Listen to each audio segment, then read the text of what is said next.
ঘরে যেহেতু আটা আছে উনি বলছেন, "তাহলে আজ রুটি বানাও।" আমি বলছি, "কি দিয়ে খাবে?" উনি বলছেন, "শুধু, শুধু খাবো। রুটি খেতে আবার কি লাগে? শুধু, শুধুই খাবো।"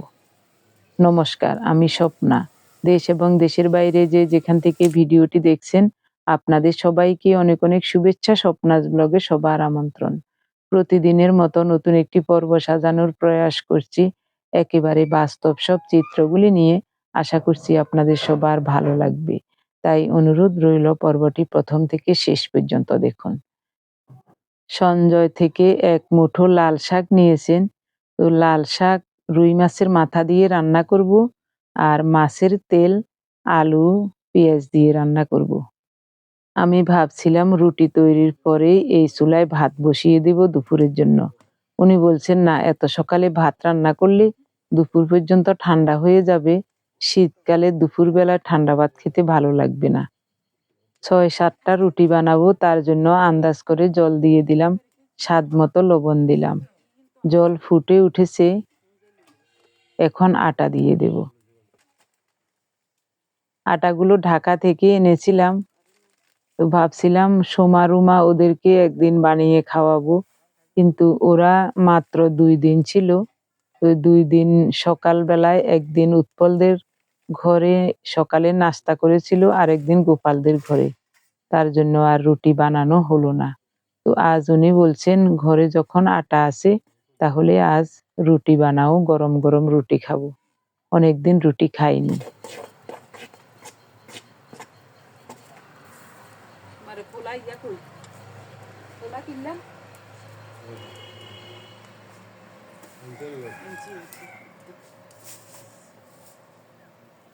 লাকড়ির আগুনে মাটির খোলায় রুটি ভাজবো, খেতে খুব ভালো লাগবে।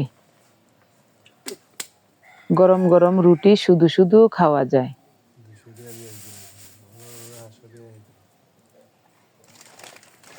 জল বেশি হয়ে গেছে লাগে।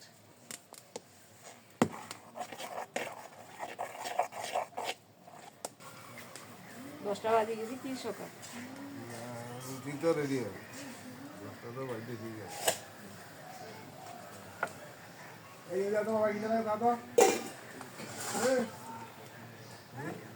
না লাগে কি না তো? হ্যাঁ? বাবা কি না দাদা?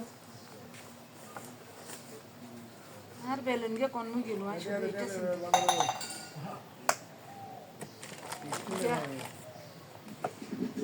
और इतने आसे कोनाने हम पहले कमरा पिले देनी थी अरे आने दे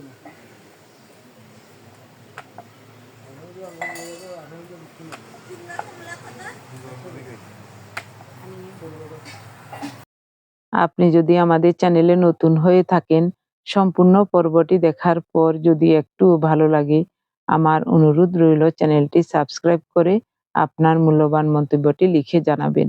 ফেসবুক থেকে ভিডিওটি দেখে থাকলে পেজটি ফলো, লাইক, শেয়ার করে আপনার মূল্যবান মন্তব্যটি লিখে জানাবেন। যে কোনো গঠনমূলক মন্তব্য করতে পারেন, কোনো সমস্যা নাই। আমি আপনাদের সকল মন্তব্যের উত্তর দেব। এখন দিনের 10টা বাজে। মনে হচ্ছে একটু একটু রৌদ্র দেখা যাচ্ছে, রোদ হবে, কিন্তু আকাশে মেঘও আছে, হালকা মেঘও আছে। ছাদে ধানগুলো রেখে আসছি, একটু পরে গিয়ে ধানগুলো মেলে দেব। উনি বলছেন ধান মেলার প্রয়োজন নাই, আজ তেমন রৌদ্র হবে না, হয়তোবা বৃষ্টিও হতে পারে। আকাশে হালকা মেঘও আছে। দেখি যদি রোদের তাপ একটু বেশি দেখি, তাড়াতাড়ি ধানগুলো গিয়ে মেলে দেব।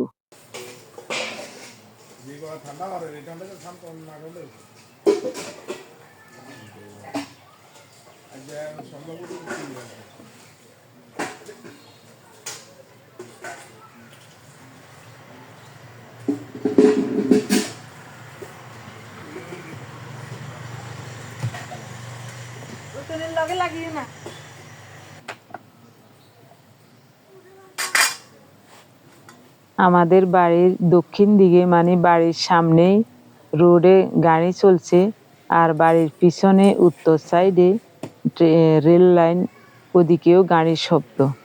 হঠাৎ হঠাৎ করে ভীষণ শব্দ শোনা যায়।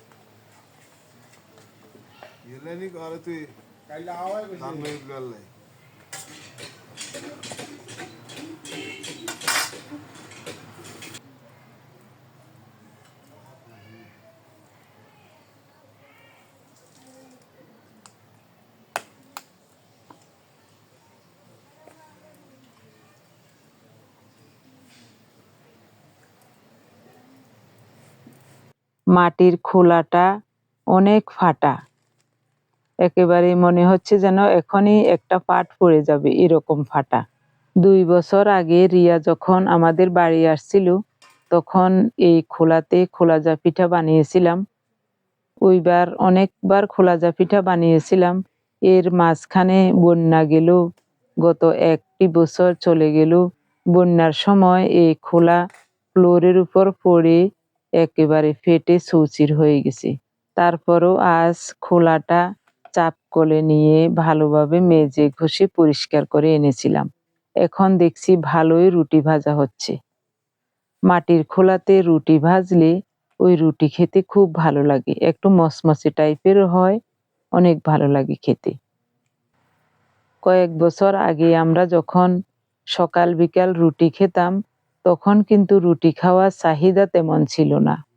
কত কিছু লাগতো রুটি খেতে, ডিম ভাজা করো, তারপর পাঁচমিশালি ভাজা করো, এটা করো সেটা করো, ডাল রান্না করো, মাংসের ঝোল দাও, শুধু শুধু রুটি কিভাবে খাবো। এখন কিন্তু শুধু শুধু রুটি খাওয়ার জন্যও পাগল। এই দেখুন, একটা একটা করে রুটি ভেজে ওনাকে দিলাম, 3টা রুটি উনি অনায়াসে শুধু শুধু খেয়ে নিলেন। আমি খাবো একটু গুড় দিয়ে। এখন গুড় আনবো না, এখন যদি গুড় আনি উনি বলবেন আমাকে একটু গুড় দাও, তার জন্যই এখন গুড় আনি নাই। এই রুটিটা দেখুন কি সুন্দর ফুলে গেছে, প্রতিটা রুটি ফুলেছে, তবে এটা বেশি ফুলেছে। ওনাকে বলছি এটা খেতে, উনি বলছেন আর খাবো না। ঢাকা থেকে নিয়ে আসছিলাম একটু খেজুর গুড়, ভাবছিলাম মেয়েদেরকে পিঠা তৈরি করে খাওয়াবো, কিন্তু আতপ ধান শুকাতেও পারি নাই, চাউল করতে পারি নাই, তার জন্য বাড়িতে আর পিঠা তৈরি করে খাওয়াতে পারলাম না। রুমা যতদিন ঢাকায় ছিল সকাল বিকাল বিভিন্ন ধরনের পিঠা বানিয়েছিলাম। এখন ধান শুকিয়ে আতপ চাউল তৈরি করা ছাড়া পিঠা খাওয়া হবে না।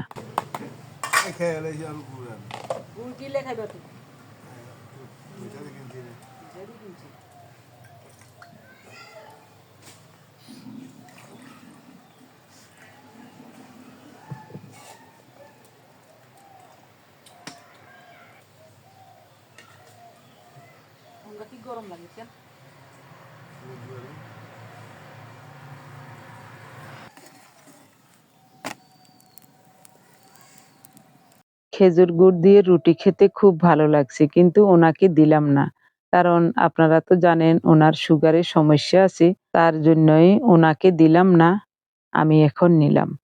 উনি গুড় দেখে বলছে আমার খাওয়া হয়ে গেছে, এখন গুড় এনেছো। আমি বলেছিলাম তার জন্যই তো আনলাম, তোমার খাওয়া শেষে তারপরেই আনবো, এটাই ভেবে রেখেছিলাম। খাওয়া নিয়ন্ত্রণে রেখে ডায়াবেটিসও নিয়ন্ত্রণে আছে, তো আবোল তাবোল খেলে আবার ডায়াবেটিস বেড়ে যেতে পারে, তার জন্যই মাঝে মাঝে একটু নিষ্ঠুরতা করি। রুটি খাওয়া শেষে সবকিছু ধুয়ে মুছে পরিষ্কার করে এরপর আমি ছাদে গিয়েছিলাম, ধানগুলো মেলে দিয়ে আসছি। উনি গিয়েছিলেন ফেনী সরিষার তেল আনতে। আসা যাওয়ায় সব মিলিয়ে মনে হয় 40-45 মিনিটের মতো লেগেছিল। তো উনি চলেও আসছেন, আমিও ছাদ থেকে আসলাম, উনিও এসে পৌঁছেছেন।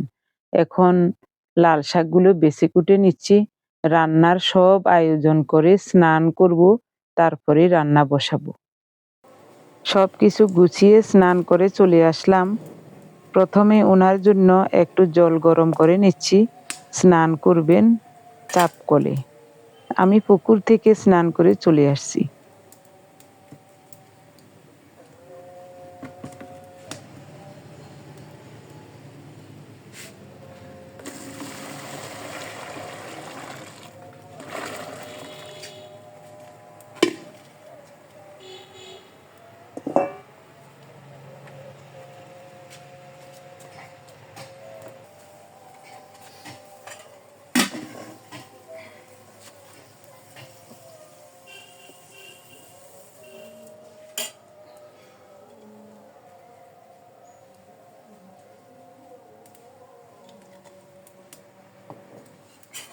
ফ্রিজে একটা রুই মাছের মাথা ছিল, পরিষ্কার করে ধুয়ে আনলাম।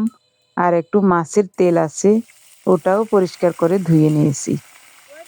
আগে বেছে কুটে রেখেছিলাম, এখন আবারও ধুয়ে নিয়েছি। তেল গরম হলে প্রথমে মাথাটা দিয়ে দিলাম, এরপরে লবণ দিচ্ছি। ঢেকে ঢেকে মাথাটাকে কষিয়ে নেব। গ্যাসের চুলা হলে চুলার তাপটা কমিয়ে দিতাম, কিন্তু এখন তো চুলার তাপ কমানো যাচ্ছে না, অনেক জোরে আগুন জ্বলছে।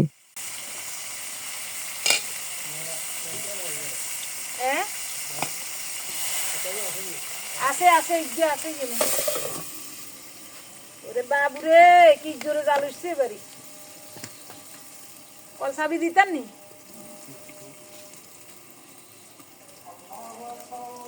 গামছা লই যাও।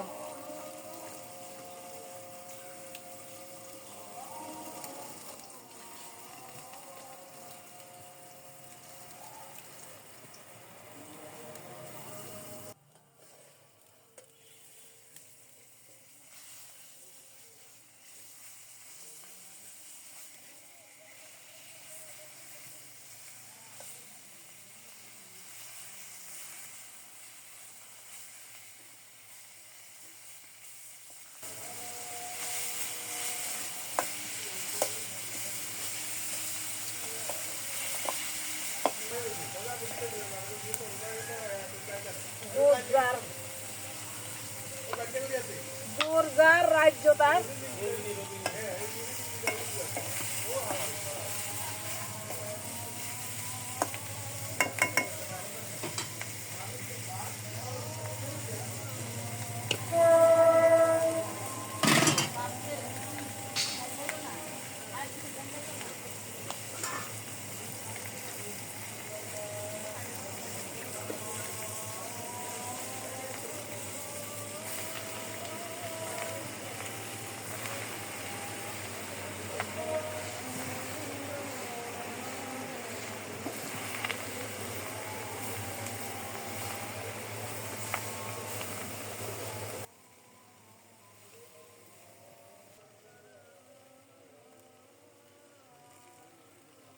চুলার পাশ থেকে শাকগুলো কুড়িয়ে নিচ্ছি বলে আপনারা অনেকেই ভাববেন এইটুকু শাক আবার কুড়াতে হয় নাকি, এটুকু না দিলে কি হয়।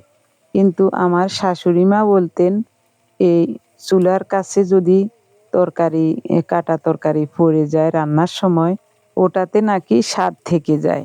তাই আমি সারা জীবন যদি রান্নার সময় এক টুকরো কাটা তরকারি পড়ে, ওটা আমি উঠিয়ে ধুয়ে ওই রান্নাতে দিয়ে দেই।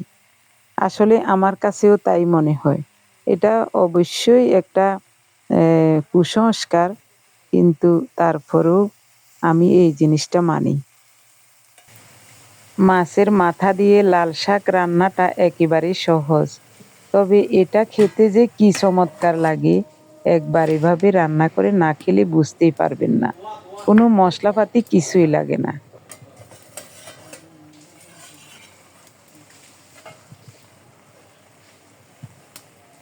ঢেকে ঢেকে নেড়ে চেড়ে কিছুক্ষণ রান্না করার পর শাকগুলো একটু কমে গেলে এখন আন্দাজ করে কুচানো কাঁচামরিচ দিয়ে দিলাম। কাঁচামরিচ কুচিয়ে রেখেছি, মাছের তেল রান্না করব তার জন্য বেশি করে। আন্ডা কইতে আর খবর খুলে না যাইতে আর গেছি যাই দিছি তো যাই আবার যখন ভিডিও করে একটা আগা দিছে খাওছি আকাশ যে জন্ত হার আছে জন্ত ভিডিও করিল এ শঙ্করী ভাই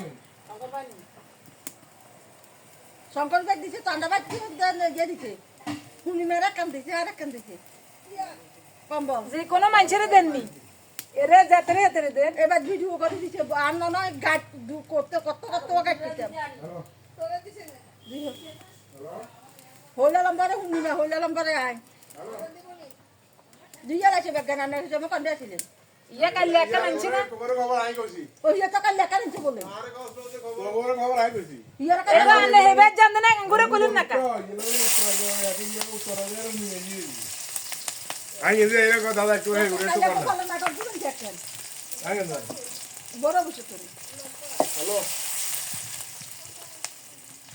আমরা কি যাবে একটা খবর কো তুমি না কি মুলা শুধু খবর কইবো আই সাত কইতে হইব নি তোলা কইতে হইব নি কোনে খবর কইছে তো আঙ্গর এখন আঙ্গর নাম লিস্ট করে দিয়েছি ওই ইয়াতে কাটিংটা রাখতে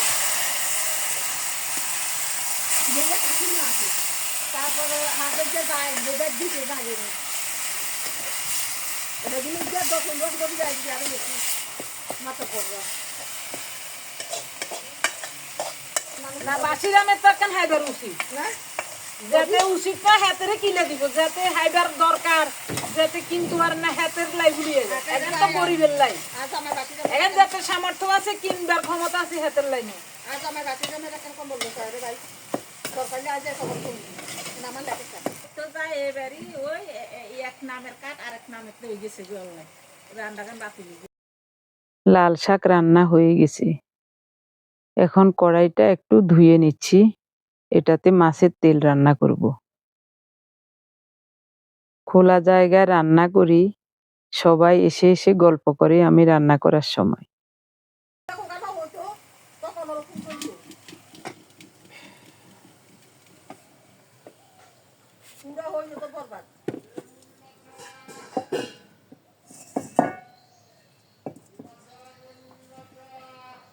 বাচ্চা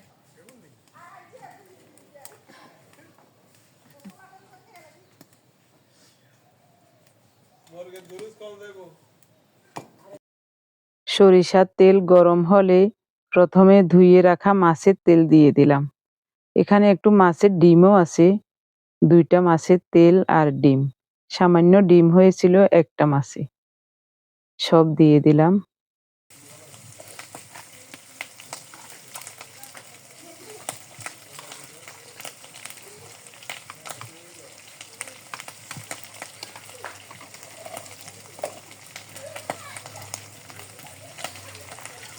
স্বাদ মতো লবণ দিয়েছি, এখন দিচ্ছি হলুদ।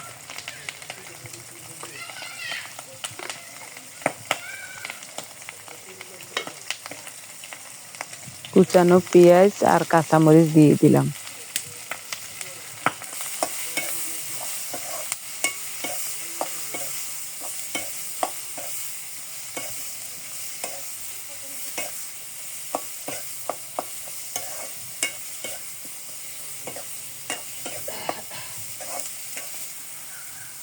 মাছের তেলের সাথে পেঁয়াজ কাঁচামরিচ একটু কষিয়ে নিয়ে আলু দিয়ে দিলাম।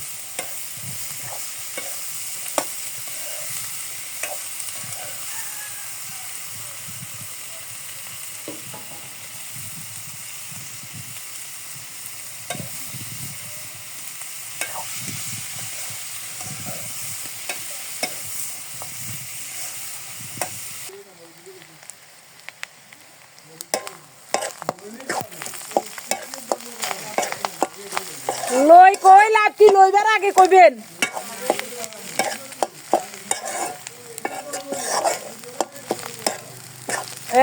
এটা ধর্ম বা সাধুগিরি করেন ইয়ে একটা কথা নিয়ে উৎফলের সাথে একটু দুষ্টামি করছি। সবার সাথে গল্প সল্প করতে করতে এদিকে আমার রান্নাও হয়ে গেছে। লাল শাক হয়ে গেছে, নামিয়ে নিলাম। মাছের তেল রান্নাও হয়ে গেছে। কি সুন্দর ভাজা ভাজা হয়েছে দেখুন, তেল ছেড়ে দিয়েছে তরকারি থেকে। এখন নামাবো। আরো একটু ঢাকা দিয়ে অল্প কিছুক্ষণ রান্না করেছিলাম, একটা ছোট বাটিতে উঠিয়ে নেব, এরপরে ভাত বসাবো।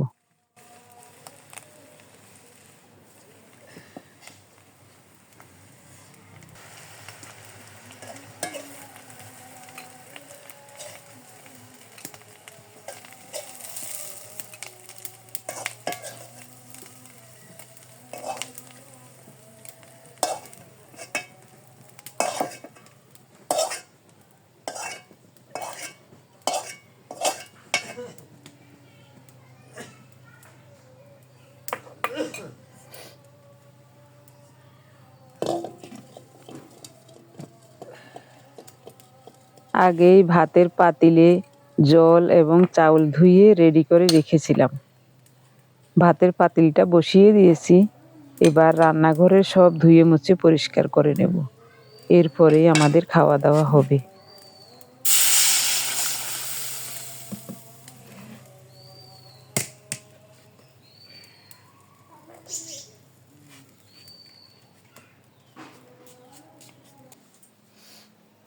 শাক ভালো হয়েছে নি আমি হাতে লই খাই গো।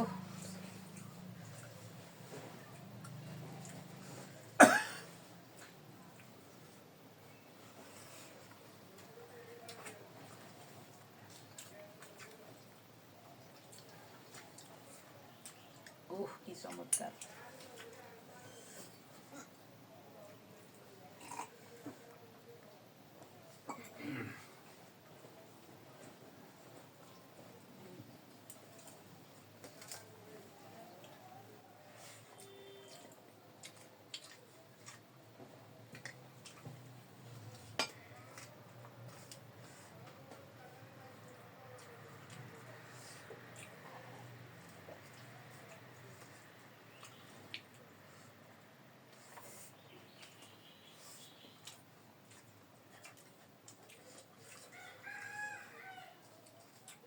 কতদিন পরে একটু রোদ উঠছে।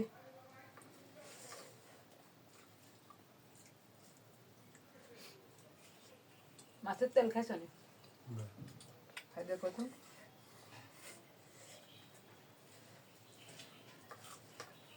শাক যে দারুণ হয়েছে, ওই শাক দিয়ে ভাত খাওয়া যায়।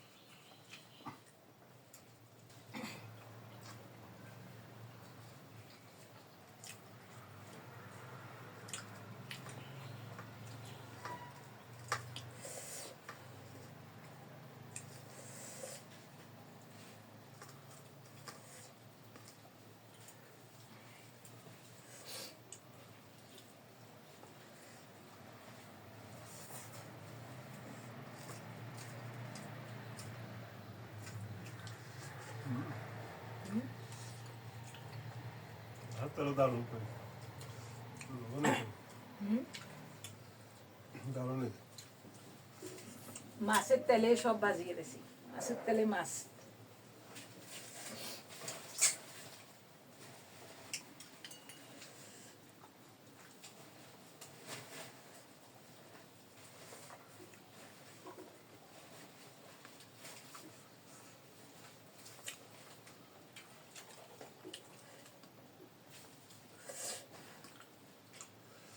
মাছের তেলটা খাই দেখি আসলে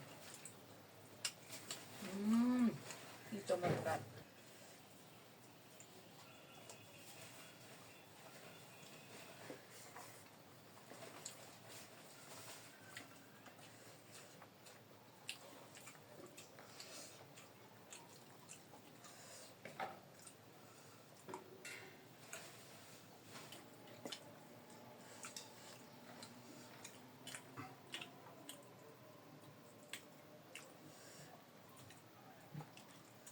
কোনটা দিয়ে খাই? দুইটা তরকারি দারুণ লাগছে।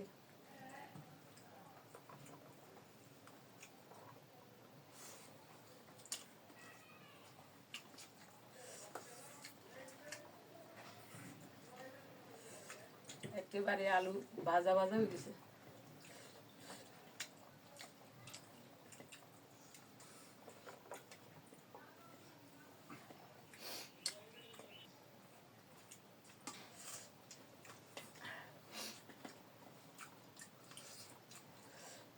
ভাত খাই, জল লই আনো, জল আনি সব রেডি করে থুই তো দাম থুবাই আম কেন।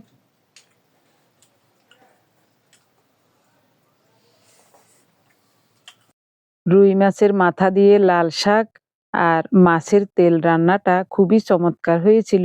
গরম গরম ভাতের সাথে খেতে অনেক ভালো লেগেছে। খাওয়া দাওয়া শেষে থালা বাসনগুলো ধুয়ে সাথে সাথে ছাদে গেলাম দুজনে। ছাদে গিয়ে ধানগুলো স্তূপ করে ঢেকে আসলাম। এরপরে এই অল্প একটু ধান আছে, প্রায় এখানে ১ মণের একটু বেশি হবে। তো ধানগুলো আজ ভাপিয়ে রাখছি, আগামীকাল সকাল বেলায় সিদ্ধ করে দেব। জলে ভিজালে এক সিদ্ধ করলে ৩-৪ দিন সময় লাগবে, তার জন্যই একটু ভাপিয়ে নিচ্ছি। ভাপ আসলেই আর জাল দেব না, এরপরে নরমাল জল দিয়ে একেবারে ডুবিয়ে রাখবো ধানগুলো। এখানেই রাখবো, তাওয়াতেই থাকবে। কাল সকাল বেলায় জল ফেলে দিয়ে ধানগুলো সিদ্ধ করে নেব। এরপরে রোদ্রে শুকিয়ে নেব যদি রৌদ্র থাকে। শীতের সময় ধান সিদ্ধ করলে